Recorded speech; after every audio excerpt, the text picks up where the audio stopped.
minasyaitonir rajim. Bismillahirrahmanirrahim. Assalamualaikum warahmatullahi wabarakatuh. Alhamdulillah rabbil alamin. Wassalatu wassalamu ala asyrafil anbiya'i wal mursalin sayyidina maulana Muhammadin wa ala alihi wasallam ajmain. Alhamdulillah, pertama-tama marilah kita panjatkan puja dan puji syukur kita kepada kehadirat Allah Subhanahu wa taala yang telah mempertemukan kita dalam keadaan sehat walafiat walaupun dalam keadaan secara daring. Alhamdulillah. Yang kedua kalinya, semoga salam serta salam selalu tercurahkan kepada Nabi Allah Muhammad sallallahu alaihi wasallam ila yaumil qiyamah. Baiklah, kami dari kelompok 1 mata kuliah pengembangan bahan ajar PAI yang beranggotakan saya sendiri Muhammad Rizwan Mubarak sebagai pemateri pertama, ada yang kedua yaitu Sekar Melati, dan yang ketiga yaitu Desi Fatmawati Aziz. Selanjutnya kami akan membahas tentang konsep bahan ajar. Baik, kita masuk ke pembahasan yang pertama yaitu pengertian bahan ajar. Apa sih bahan ajar tersebut? Secara umum bahan ajar merupakan suatu alat maupun sarana atau seperangkat alat yang digunakan dalam rangka untuk mewujudkan suatu tujuan dalam pembelajaran yang berisikan tentang materi, cara-cara, metode dalam suatu pembelajaran hingga sampai melakukan suatu evaluasi yang digunakan oleh pelakunya sendiri, yaitu seorang pendidik dan peserta didik dalam rangka mencapai suatu tujuan tertentu. Bahan ajar tersebut baik bisa berupa bahan yang tertulis maupun tidak yang tertulis. Yang contohnya seperti yang tertulis yaitu seperti buku pedoman paket, majalah, dan lain sebagainya. Sedangkan yang tidak tertulis seperti video, film, dan lainnya. Lalu kita masuk kepada pendapat para ahli, yang mana di sini kami ambil dari beberapa pendapat ahli yang termasuk di sini ada menurut Depdiknas dan menurut National Center of Competency Based Training dan menurut Direktorat Pembinaan Sekolah Menengah Atas. Kami simpulkan mungkin 3 pendapat ini kurang lebih sama, yaitu suatu seperangkat alat yang digunakan untuk membantu pendidik dalam melaksanakan kegiatan belajar mengajar. Kegiatan belajar mengajar tersebut berupa bahan tertulis maupun tidak tertulis seperti yang dijelaskan secara umum tadi. Sedangkan di sini kami ambil lagi suatu menurut Prastowo, yang mana bahan ajar pada dasarnya merupakan segala bahan baik berupa informasi, teks maupun cara yang dijelaskan disusun secara sistematis yang menampilkan sosok utuh dari kompetensi yang akan dikuasai peserta didik dan digunakan dalam proses pembelajaran dengan tujuan perencanaan dan penelahan implementasi pendidikan. Dengan memahami beberapa definisi para ahli tersebut, dapat kami simpulkan bahwa bahan ajar sendiri berperan sangat penting bagi keefektifan dalam suatu pembelajaran, karena bahan ajar tersebut memiliki suatu penjelasan, yang mana penjelasan tersebut bisa dijelaskan oleh guru atau oleh seorang pendidik, yang mana pendidik tersebut menjelaskan kepada peserta didik agar peserta didik dapat memahami lebih baik ke depannya, insya Allah, dan dipahami yaitu dengan berupa bahan ajar tadi, baik berupa alat yang tertulis maupun tidak tertulis, seperti yang tertulis seperti yang buku, pedoman, dan yang tidak tertulis seperti video dan yang lain-lainnya. Seperti itu. Baik, kita masuk kepada poin berikutnya yaitu sumber bahan ajar. Sebagai seorang pendidik maupun seorang peserta didik pasti mempunyai tujuan tertentu. Tujuan tertentu pasti tidak luput dengan adanya suatu proses. Proses tersebut pastinya mempunyai suatu rencana, dan rencana tersebut pasti memiliki suatu persiapan. Persiapan tersebut ya termasuk di dalamnya yaitu bahan ajar. Alangkah baiknya sebagai pendidik maupun peserta didik mempunyai suatu persiapan sebagaimana yang dijelaskan dalam firman Allah Subhanahu wa taala dalam Quran surah Al-Hasyr ayat 18 yang berbunyi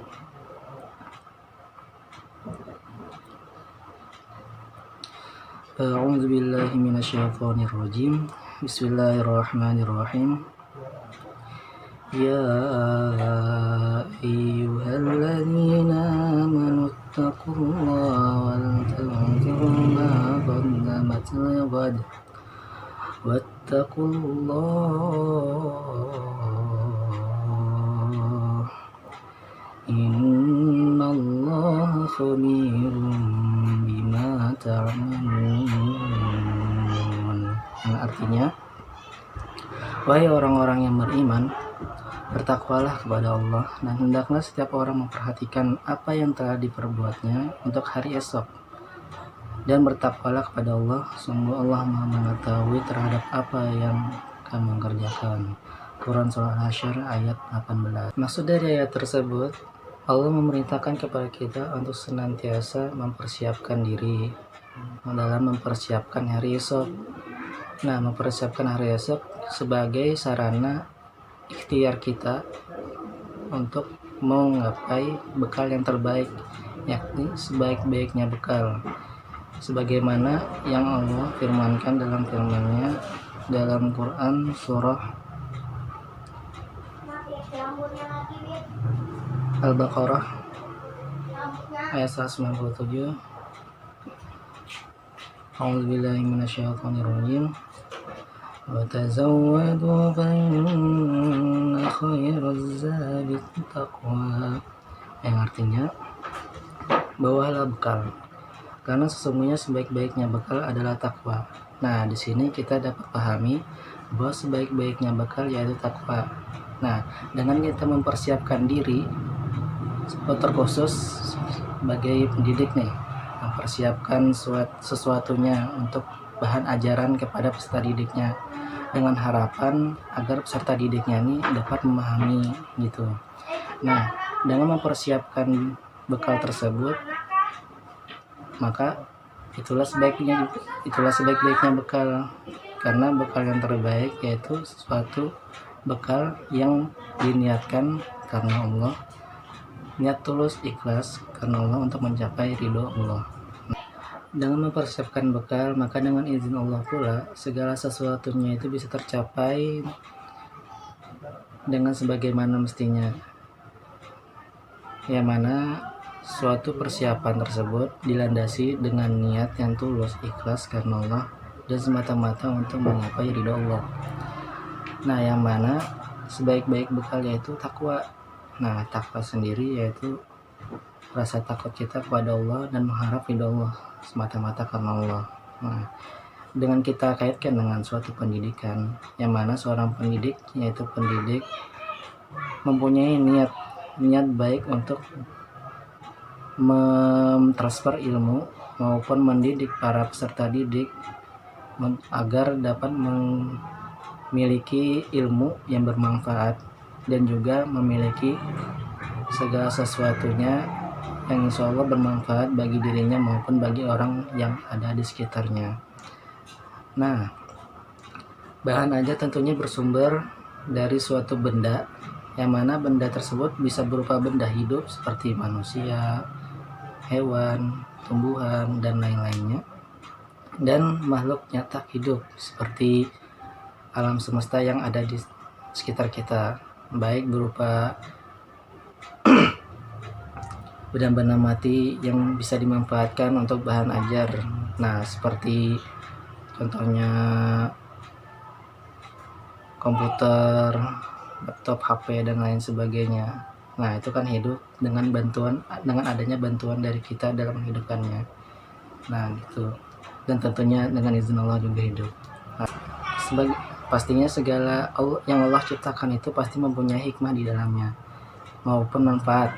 Nah, sebagaimana dalam firman Allah Subhanahu wa taala dalam Quran surah As-Sad ayat 27. A'udzubillahi minasyaitonirrajim. Wa ma khalaqnas samaa'a wal والأرض وما بينهما باطلا, yang artinya, dan kami tidak menciptakan langit dan bumi dan apa yang ada di antara keduanya dengan sia-sia. Nah, di sini Allah memperjelas bahwasannya segala sesuatu yang Allah ciptakan pasti mempunyai manfaat. Nah, manfaat di sini bisa dimanfaatkan oleh makhluk hidup seperti kita manusia. Nah, sebagai salah satu contohnya nih, dalam bahan ajar. Nah, bahan ajar yang Allah ciptakan seperti misalnya Allah menciptakan alam semesta. Alam semesta misalnya berupa bahan ajar seperti awal-awalnya tuh kan komputer. Nah, komputer tuh kan mempunyai komponen-komponen yang tentunya terbuat dari beberapa material yang ada di keadaan atau di lingkungan sekitar.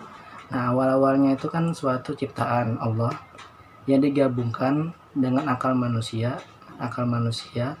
Nah, dengan buatan Allah tersebut, Allah mengkaruniai akal kepada manusia. Nah, dengan perantara manusia lah bisa terciptanya suatu komputer. Nah, komputer tersebut digunakan manusia sebagai bahan ajar. Nah, bahan ajar dalam suatu pembelajaran yang dimanfaatkan oleh pendidik maupun peserta didik. Nah, gitu. Sebagai manusia yang beriman, terkhusus kita sebagai pendidik maupun peserta didik, yaitu alangkah baiknya kita memanfaatkan segala sesuatu yang Allah karuniakan kepada kita, yakni apa-apa saja yang kita terima, baik itu berupa bahan ajar, baik berupa bahan ajar yang tertulis maupun tidak tertulis. Nah, dengan kita memanfaatkan bahan ajar tersebut, maka sama halnya kita dengan mensyukuri apa yang Allah berikan kepada kita. Nah, semoga apa yang kita pelajari hari ini maupun apa yang kita dapatkan hari ini insya Allah bermanfaat bagi kita untuk kedepannya. Nah, alhamdulillah. Ya, sekian penjelasan dari saya. Selanjutnya akan dijelaskan oleh teman kelompok saya. Bismillahirrahmanirrahim. Assalamualaikum warahmatullahi wabarakatuh. Saya di sini sebagai Desi Fatmawati Aziz, kelompok 1. Saya akan melanjutkan penjelasan dari Muhammad Rizvan. Baik, langsung saja kita masuk ke pembahasan, yaitu kita masuk ke jenis-jenis bahan ajar. Jadi teman-teman, di sini jenis-jenis bahan ajar itu terbagi lagi menjadi 3 bagian. Yang pertama adalah bahan ajar berdasarkan bentuknya, lalu bahan ajar berdasarkan cara kerjanya, dan yang ketiga adalah bahan ajar berdasarkan sifatnya. Yang pertama, bahan ajar berdasarkan bentuknya itu terbagi lagi menjadi 4 bagian, yaitu pertama, bahan ajar cetak, yaitu sejumlah bahan ajar yang disiapkan dalam bentuk kertas yang berfungsi sebagai pembelajaran dan penyampaian informasi. Contohnya itu seperti brosur, textbook, lembar kegiatan siswa dan lain sebagainya. Lalu yang kedua adalah bahan ajar pandang dengar atau audiovisual, yaitu adalah segala sesuatu yang sering dikenal dengan bahan ajar pandang, yaitu sesuatu yang memungkinkan sinyal audio dapat dikombinasikan dengan gambar yang bergerak secara sekuensial. Contohnya video compact disc dan film. Lalu yang ketiga adalah bahan ajar dengar atau audio. Bahan ajar dengar ini semua jenis bahan ajar yang menggunakan sistem audio langsung yang dapat dimainkan atau didengar oleh satu orang atau sekelompok orang. Contohnya seperti kaset, radio, piringan hitam, dan lain sebagainya. Lalu yang keempat adalah bahan ajar interaktif. Di sini bahan ajar interaktif itu adalah bahan ajar yang dikombinasikan lebih dari 2 atau lebih. Jadi banyak ya. Melalui media audio, grafik, gambar, animasi, dan video yang penggunaannya dimanipulasi atau diberi perlakuan untuk mengendalikan suatu perintah. Contohnya itu seperti compact disc interaktif. Kita akan masuk ke pembahasan kedua, yaitu ini adalah bahan ajar menurut cara kerjanya. Jadi bahan ajar menurut cara kerjanya ini terbagi menjadi 6. Yang pertama adalah bahan ajar yang tidak diproyeksikan. Jadi bahan ajar ini tidak memerlukan alat proyektor yang digunakan untuk memproyeksikan isi di dalamnya. Jadi bahan ajar ini tidak memerlukan proyektor sama sekali. Dia langsung menggunakan membaca, melihat, dan mengamati bahan ajar. Contohnya seperti foto, diagram, display, dan lain sebagainya. Lalu yang kedua adalah bahan ajar yang diproyeksikan. Bahan ajar yang diproyeksikan ini adalah bahan ajar yang memerlukan proyektor. Contohnya seperti media yang kita pakai pada pembelajaran sebelumnya seperti slide, film strips, proyektor komputer, dan lain sebagainya. Lalu C, bahan ajar audio, yakni bahan ajar yang berupa sinyal audio yang direkam dalam suatu media rekaman. Untuk mempergunakannya, kita mesti memerlukan alat pemain, player, media rekaman tersebut, seperti contohnya itu CD player, VCD player, multimedia player, dan lain sebagainya. Lalu yang D itu bahan ajar video, yakni bahan ajar yang memerlukan alat pemutar yang biasa berbentuk video tipe player, VCD player, dan lain sebagainya. Bahan ajar ini hampir mirip dengan bahan ajar audio karena bahan ajar ini juga memerlukan media rekaman. Hanya saja bahan ajar ini dilengkapi dengan gambar. Jadi dalam tampilan dapat diperoleh sebuah sajian gambar atau suara secara bersamaan. Contohnya video, film, dan lain sebagainya. Selanjutnya, bahan ajar media komputer, yakni berbagai jenis bahan ajar non-cetak yang membutuhkan komputer. Contohnya ya, Computer Mediated Instruction, dan Computer Based Multimedia atau Hypermedia. Selanjutnya adalah bahan ajar menurut sifatnya. Bahan ajar menurut sifatnya terbagi menjadi 4 nih teman-teman. Yang pertama adalah bahan ajar yang berbasiskan cetak. Contohnya buku pamflet, panduan belajar siswa, buku tutorial, buku kerja siswa, peta, dan majalah atau koran. Pokoknya dia berbentuk cetak gitu ya. Lalu B, bahan ajar yang berbasiskan teknologi. Contohnya audio, cetak, siaran radio, slide, film strip, radio, televisi, dan lain sebagainya. Bismillahirrahmanirrahim. Di sini saya Sekar Melati ingin melanjutkan tentang peran bahan ajar dalam pembelajaran. Pemanfaatan bahan ajar dalam proses pembelajaran memiliki peranan yang sangat penting. Tanpa bahan ajar, guru tidak dapat meningkatkan efektivitas pembelajaran. Dan tanpa bahan ajar, siswa juga sangat sulit untuk menyesuaikan diri dalam belajar. Dan di sini peran bahan ajar dalam pembelajaran meliputi yaitu pertama, peran bagi guru. Di sini mempermudah guru, yaitu menghemat waktu dalam belajar. Jadi, adanya bahan ajar ini, siswa dapat mempelajari lebih dahulu tentang topik pembelajaran. Dan guru tidak perlu lagi menjelaskan secara rinci gitu. Dan yang kedua, mengubah peran guru jadi seorang pengajar menjadi seorang fasilitator. Jadi, tidak hanya mengajar saja, guru juga menjadi seorang fasilitator, tetapi dalam kegiatan yang lain, misalnya nih, selain mengajar, guru juga bisa memberikan tanya jawab kepada siswa atau sistem kerja kelompok kayak gitu. Nah, yang ketiga, meningkatkan proses pembelajaran lebih efektif dan interaktif. Dan peran yang kedua yaitu peran bahan ajar bagi siswa. Jadi siswa bisa belajar tanpa adanya guru. Maksudnya tanpa harus ada kehadiran guru. Nah, contohnya bahan ajar bagi siswa itu selain buku paket, mereka juga ada buku penunjang, ibaratnya buku LKS ya kalau kita kenal. Nah, mereka itu bisa mendapatkan tugas dari sana dan belajarnya bisa di mana saja. Dan itu juga merupakan tujuan untuk membantu potensi siswa dalam menjadi pelajar yang mandiri. Peran bahan ajar yang ketiga yaitu peran dalam pembelajaran klasikal. Peran bahan ajar ini bertujuan untuk meningkatkan mutu pembelajaran klasikal. Seperti gini, contohnya yaitu dapat menjadi pelengkap atau suplemen buku utama. Jadi seperti buku utamanya adalah buku paket. Nah, di sini dia dijadikan bahan ajar yang menjadi petunjuk tentang cara mempelajari materi yang ada di buku paket tersebut, seperti kayak buku sampingan. Jadi adanya buku LKS. Nah, ibaratnya buku LKS ini adalah buku kerja siswa. Jadi perannya ada dua. Dia sebagai pelengkap buku paket, yaitu buku LKS, yang di dalamnya ada buku kerja siswa dan tata cara mengerjakan soal. Nah, habis itu di sini juga buku LKS itu digunakan untuk meningkatkan motivasi belajar. Jadi adanya tugas-tugas yang diberikan di buku LKS itu atas instruksi gurunya, maka dia akan termotivasi untuk belajar dengan giat.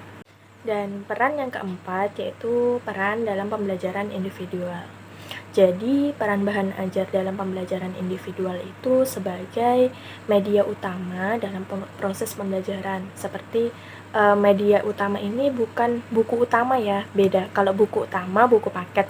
Kalau media utama itu adalah buku kerja siswa. Jadi, alat yang digunakan, media utama ini maksudnya alat yang digunakan untuk menyusun dan mengawasi proses siswa dalam memperoleh informasi ketika belajar. Nah, dan juga sebagai penunjang media pembelajaran individual lainnya. Jadi siswa di sini ditekankan lebih mandiri dalam menyikapi persoalan yang ada dalam buku kerja siswa tersebut. Dan peran bahan ajar yang terakhir yaitu peran bahan ajar dalam pembelajaran kelompok. Jadi di sini peran bahan ajar dalam pembelajaran kelompok ini sebagai bahan terintegrasi dengan proses belajar kelompok. Jadi ibaratnya gini, di sini bahan ajar memberikan informasi tentang latar belakang materi, informasi tentang orang-orang yang terlibat dalam belajar kelompok, tata cara dia diskusinya gimana, seorang siswa dalam menyampaikan pendapatnya gimana. Nah, di situ bahan ajar berperan dan sebagai bahan pendukung bahan belajar utama. Jadi di situ sudah ada tertera sistem kerja siswanya tuh gimana dalam menyampaikan persoalan, menyampaikan pendapat, dan aktif dalam diskusinya. Jadi seperti itu. Demikian dari saya. Mohon maaf apabila ada salah kata dari saya. Wassalamualaikum warahmatullahi wabarakatuh. Audio Jungle.